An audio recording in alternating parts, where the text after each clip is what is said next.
Good evening, everybody. Welcome to our Thursday night Anamkara meditation program. With all my heart and with all my love, I welcome you to our program tonight. So glad you were able to join us and bring, the fullness of your presence. Satsang, keeping the company of the truth. It's the truth of divine presence. And each and every one of you is the full embodiment of that.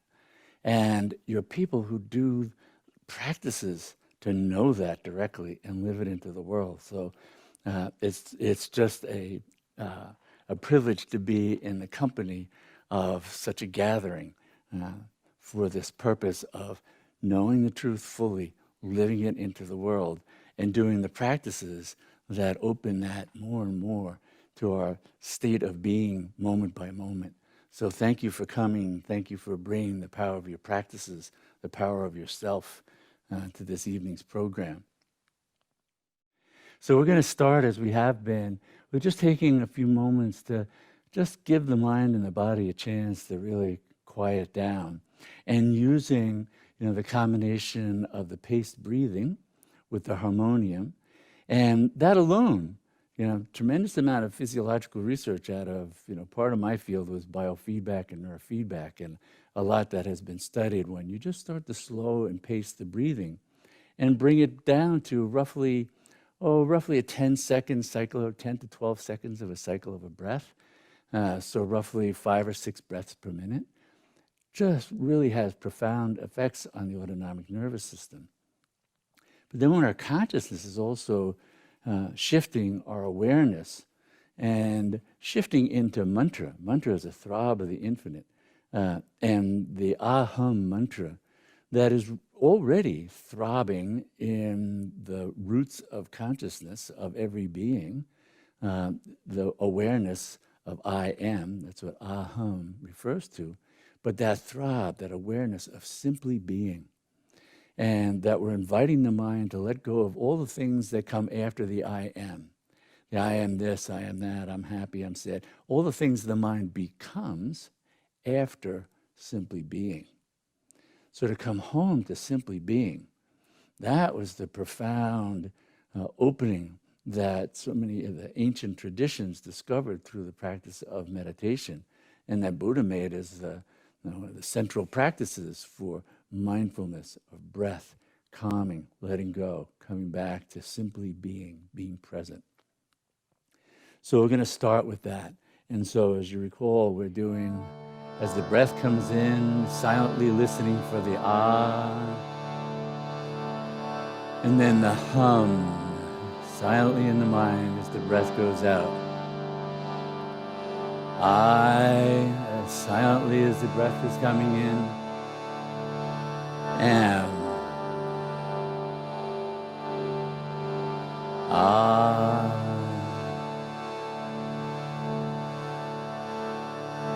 Hum.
And then just continuing to breathe, continuing to be aware. Anytime, any place, we can choose, what are we paying attention to? What are we aware of in that moment? And so our meditative practices are ways of empowering us to really be able to choose that and sustain it. Not for just an instant, and then the next thing comes in that the mind identifies with, but how do we just stay with simply being? Even if the mind is active, we don't have to become the mind. That's part of what we're training awareness, training consciousness, that we separate it from the mind. And so consciousness now can look at the mind. And then we develop that natural ability to be more detached, aware, open, spacious, free, like the awareness that illuminates the mind. And so that aham awareness, that awareness of simply being, that's the foundation of even our limited sense of being. But in meditation, we're invited to go into the state of knowing the boundlessness of being. That boundlessness of being is the natural state of consciousness that's not solely identified with mind. It's our sole identification with thoughts, feelings, memories, sensations, the roles that we play, the identities we've created over a lifetime. That's what restricts and confines our consciousness. And so the practices are always about, just being able to shift, because the fullness of consciousness never disappears. The fullness, the infinitude of being, that's eternal. So we get caught experiencing ourselves as a ray, as just one ray of that consciousness. But that boundless illumination, it's not diminished by us becoming identified with the mind. It's our personal experience that winds up so one-sided, just bound to a sense of limitations and the frustrations and the joys and sorrows of ordinary life. But what the mystic traditions keep pointing to is we can add to that the infinitude of being, and that there are certain qualities that then shine through that. And that's what Buddha described as the four immeasurables, the boundless loving compassion, the boundless wisdom, the boundless joy, the boundless unshakable state of equanimity. These are hints at what is just one quality of awareness, not four qualities. That is the quality of awareness. Language goes with the mind, so language has things broken up. And it's partly the difficulty with the mind, both trying to give expression to what's beyond it, as well as even it trying to know what to seek, because it seeks parts. It sees parts. That's what it's identified with. That's what its world is made up of. So these powerful practices that I keep inviting us to go beyond, that's what we're doing. In fact, this time of year is a great time for celebrating kind of the influx of the infinite into the finite world. And we celebrate that across all of the different religious traditions that have that in being expressed because of holidays in December, and not by coincidence, closely associated with the winter solstice and the return of light. So that symbolic nature of light and the wisdom of light, that light is one of its qualities is this wisdom, is this knowing. And it's part of what we celebrate in the experience of revelation through the different holidays, that the divine is revealing itself in a way that the mind can take a hold of, whether it's the birth of Jesus, whether it's the light staying lit and the divine grace manifesting itself in those ways, the enlightenment of Buddha. These different holidays are all pointing towards, how we have experienced in the different traditions the light of the infinite, the light of wisdom, the light of that love coming into this world. And so when we want to, in practices like the sadhana practices, the meditation, chants, mantra, as people become more dedicated to that and more interested in plumbing the depths of what that is, then we start to see that, part of what we're drawing on is these different symbolic ways of understanding what's illuminated by this light of consciousness, this light of awareness that we celebrate coming into the world, returning to the world, being present. And many times we're celebrating it because humanity knows, we know the darkness. We know the darkness of being caught in pain. We know the darkness of being identified with loss, with bondage.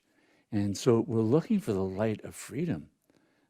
And that's part of what we're naturally drawn to, is we're seekers of light. We're seekers of transcendence. We're seekers of knowing. Because the greatest light is that light of knowing, the light of consciousness that illuminates even our darkest states. Even our darkest states. Well, those are states of mind. They're not states of being. They're states of mind. The state of our being is always that infinite, boundless, luminous one. That's what we keep going towards. And so I wanted to read a few offerings, a couple of here from Kali's Bazaar. This one's titled, The Wise Know. The wise know these three to be separate: wants, needs, and love. By reducing their wants and needs, love fills the spaciousness of their being. They want only the end of suffering and the fullness of joy for all beings. They need only that which enables them to fulfill their dharma. They love with abandon all creation. This is what it is to be wise. This is what it is to be fully human. Animals, even insects, fight over territory, possessions, and mates, kill each other for food, and are constantly wary of attack. What makes you any different? Distinguish yourself from these suffering life forms. You have a precious human birth. What are you doing with it? Any creature can be angry, hurtful, fearful, and greedy. You can be compassionate, loving, kind, patient, and free. The world cries out for your humanity, your wisdom, your grace. You are Tara. You are Kuan Yin. You are Mary. You are Jesus. You are Krishna. You are Buddha. You are Kali. Tat Twam Asi. So drop your masks. Drop your delusions now. This is what we're summoned to. That's what the light of ourself, the infinite self, the living presence of the divine within each and every one of us keeps calling us to this. Know this. You've known what it is to be contracted, to be feeling the bondage of the mind and ordinary existence. But simultaneously, present, fully present, is the infinitude of being. The boundless one, that grace, the boundless compassion, the boundless love. So that's what we want to run through this instrument of mind and body, so that the mind and body become an instrument in service of our own highest nature, the divine present in everyone, in everything. To be able to do that from a place of knowing. That's what we keep being invited back to through the practices, through the great wisdom traditions. They'll speak about it in different ways, but it's always coming back to that. One source, called by different names. That's what we come home to. And that's what we draw on. That's what we're celebrating in this time of the year. And a lot of what we become more and more aware of in the celebratory practices, because the practices are also invoking that awareness. They're invocations, whether they're hymns, psalms, songs, whatever they might be, our ritual practices. They're invoking different facets of the infinite. But often what we're really also being bathed in is that feeling of being loved by the infinite. That the infinite came in and revealed itself in different ways to different traditions, but revealed its loving presence. That's what our heart so desperately needs, is to know that.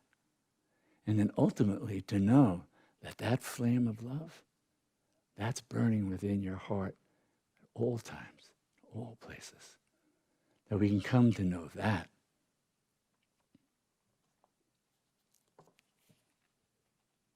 The flames of love. Let the flames of love cleanse you of all clinging to illusion. Let love illuminate the truth. Love is the most precious gift. Love is the most sublime path. Love is the most profound meditation. And love is the highest attainment. In love, the fullness of compassion. In love, timeless patience. In love, unbounded awareness. In love, all is illuminated. In love, vast spaciousness. In love, form and emptiness embrace. In love, I and thou disappear. In love. In love. So we talk about it as a state. In love. To be in that state is different than the sentiment of a passing feeling. It's to be in a consciousness that is suffused with love. It's to be in a consciousness that is illumined by love. It's to touch on what the nature of the divine is. See, for the divine, loving and knowing are one. For the mind, we think we can know something and love something, and these can be very different. No, for the divine, loving and knowing, one. All is known by being held in that love that embraces all. That's what we come home to in simply being. Aham starts out as a concept. I am. This awareness of being. But the mind interprets that wrongly. Because that awareness is suffused with love. That awareness sees all as itself, in love with itself, as all. You know? Incomprehensible for the mind. The mind is a creature of differences, of limitations. It can try to conjure it in its imagination. It can try to conceptualize it. Always fails. It's in the stillness, in the silence, when we drop the mind, we come to know.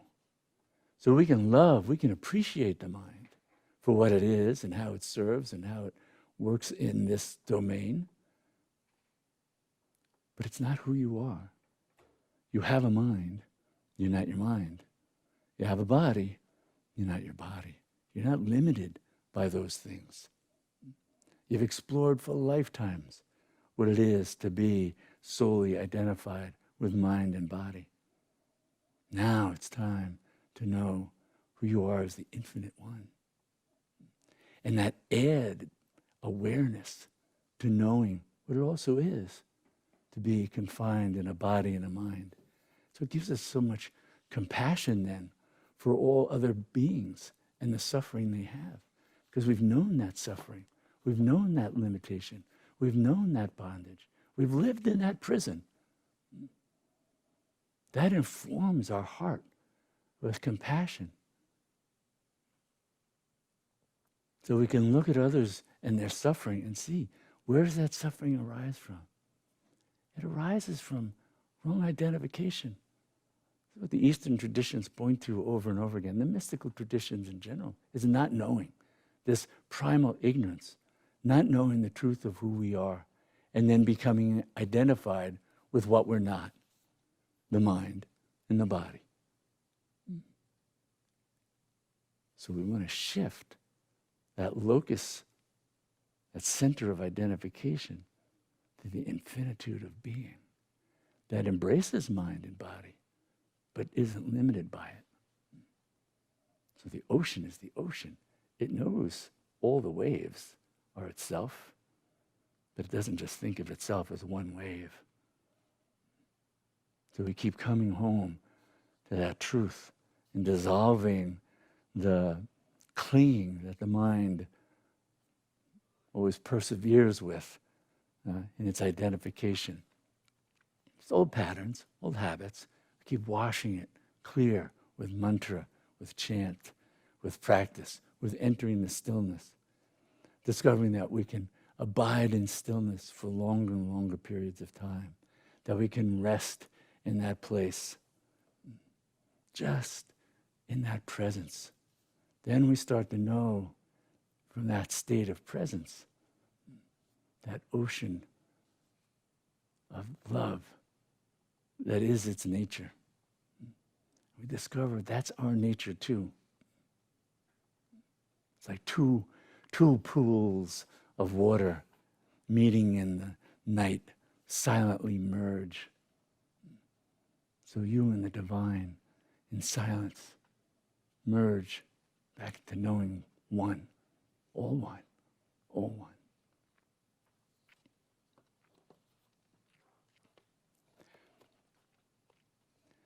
So when we think of the great mother, Mahakali, this is part of her gift, is the gift of knowing, to cut off the various ways that we're bound, to cut through those ropes that bind us.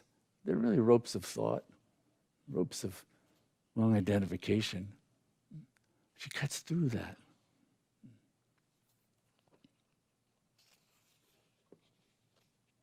May Mahakali reveal her sweet face in all that you encounter, in all that you taste, in all that you seek, in all that you cherish, in all that you love, no matter how quickly these will perish.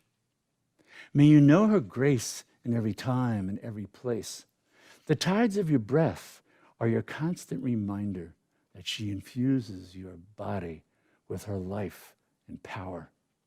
Your every inhalation is her exhalation. Your every exhalation is her inhalation. Remember this, and you will live and die in grace. Grace. Grace is pure love, that embrace. So that's what becoming immersed in the throb of mantra. Right? So Om Kalima, we're going to chant that in a few moments here. And Om Kalima is a throb of the infinite. And in the same way that we can celebrate the different ways that the infinite out of love has taken form to give us forms to relate to, forms to connect with, whether in whatever the tradition may be, we're drawn by those forms to go beyond the form. Well, this is the nature of mantra. Mantra is the sound form of the infinite. So mantra is also revered in that same way, that the infinite takes the form of this throb, right? So that the mind has something to become absorbed in that will go beyond even that form. Ordinary thoughts, they're born of the mind, so they keep us bound within the mind. Mantra comes from beyond the mind. And so when we dissolve, become absorbed in mantra, it takes us beyond all. And beyond even itself. That's why in this depths of meditation, even the sound form of mantra begins to dissolve. And there's just this throb of awareness. If we wanted to give the awareness a name, a concept, it would be the awareness of simply being. It's not the thought of simply being. It's the awareness of simply being. And as we rest in that more and more, fully, completely, we discover that beingness is boundless. The entire cosmos and all the galaxies exist within a corner of that being. We can know that directly, but not through the mind. That's not a place the mind can go. That's a place where pure consciousness illumines all that it is as itself. That's the heart essence of entering the depths of the state of meditation. That's what we're drawn to. So what we're going to do now is chant Om Kali Ma, Kali Namo Namah for a few minutes, and then just rest in the stillness, in the silence. If the mind moves, let it move with mantra. Let it move with Om Kali Ma or Aham in the depths of that stillness of silent meditation until even that dissolves away. And there's nothing. Nothing. The mind moves again, just give it the mantra. It'll bring us home over and over again. It's the nature of the mind to move. We become more detached, more at ease. It can be moving way off in the corner, and we're not troubled by it at all. So we're going to chant Om Kali Ma, Kali Namo Namah, and then we'll sit for the silent meditation. At the end, I'll ring a gong, and then we'll chant a few rounds before we close for the evening.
Kali Namo Namah.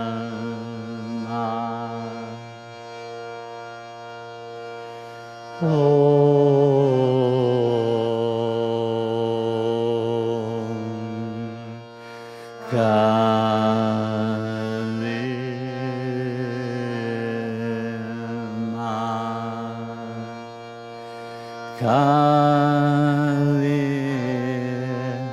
Namo Namah.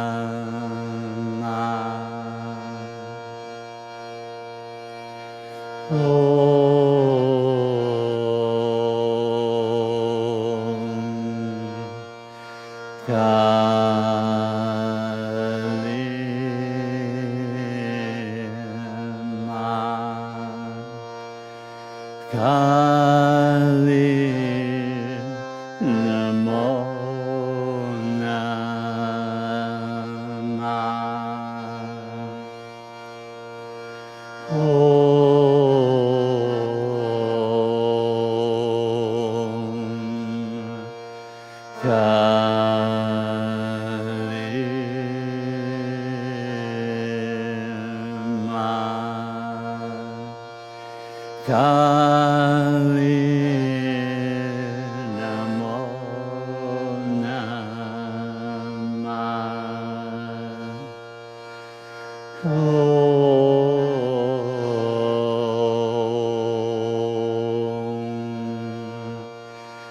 Kali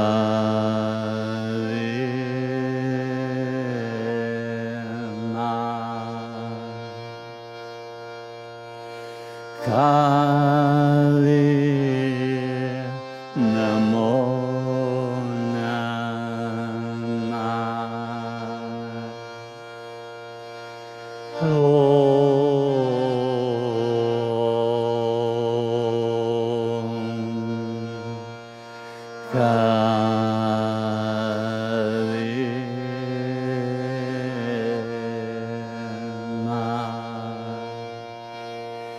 Kali Namo Kali Namo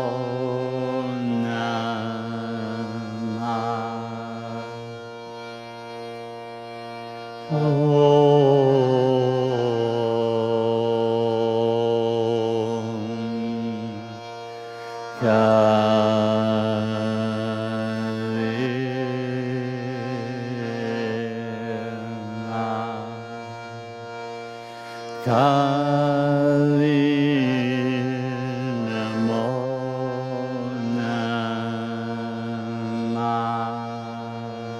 Kali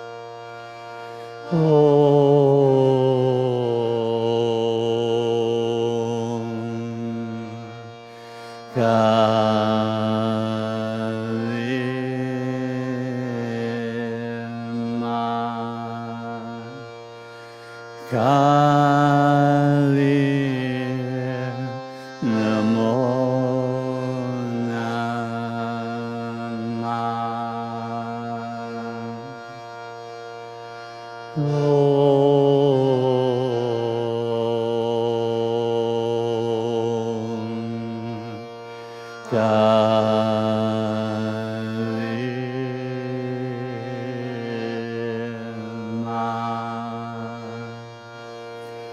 Kali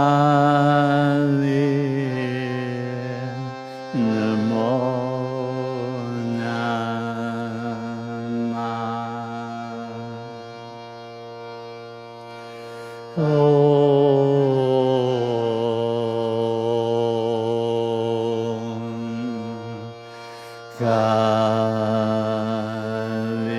Kali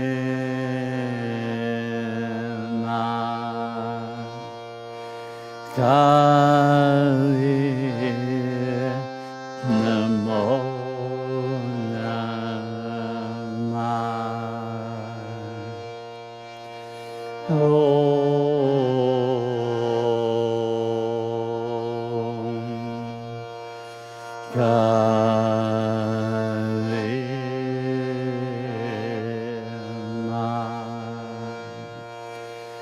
Kali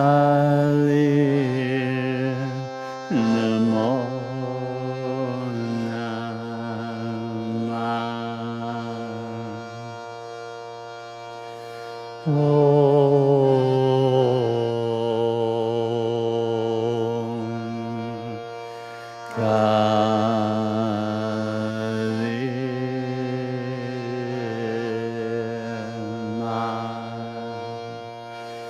Kali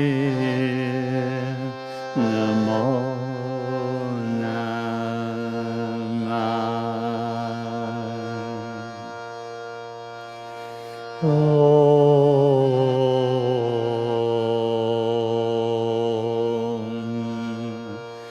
Kali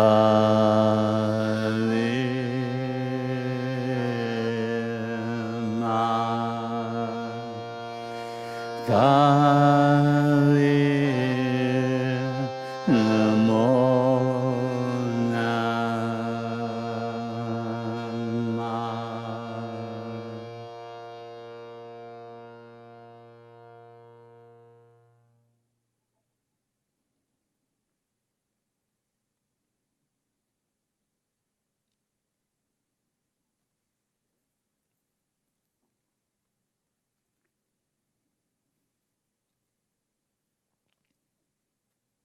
Resting in the stillness, in the silence that is the divine embrace.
Shrimata Kali Mahadevi Ki Jai.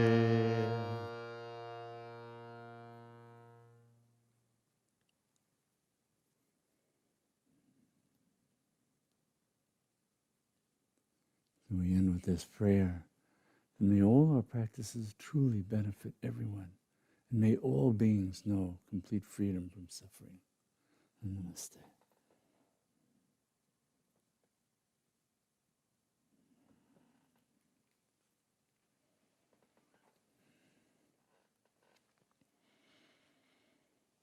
So, settling in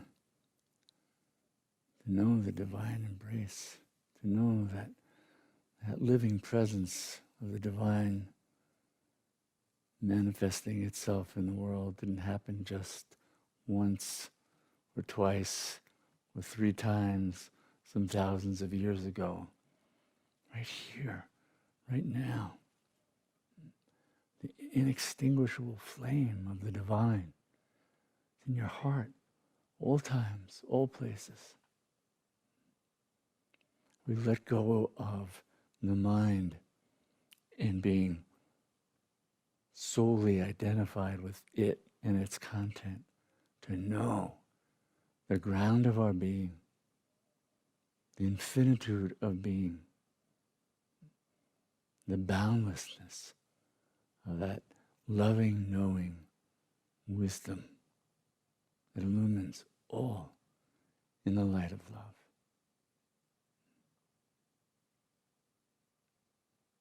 Now, all the practices are aimed at helping to quiet the mind so we can perceive what's already fully present.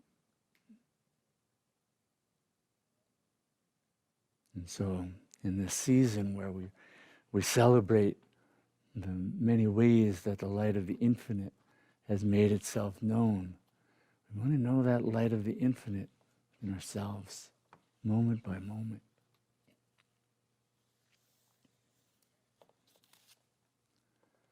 So this is from Oh My Beloved.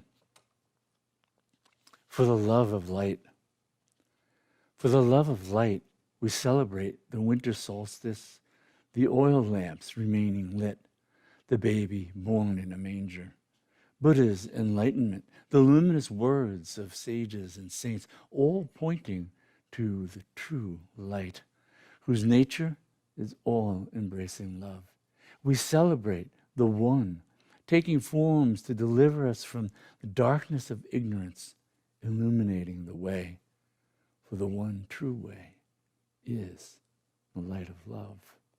Follow her and know the divine embrace. Know boundless eternal love. So happy, holy days to all. So this is our last satsang of 2022. And the next time we get together will be in the new year on January 5th. So I want to wish you all joyous holidays and safe and healthy company with loved ones and celebrations. And I look forward to seeing you then in the new year.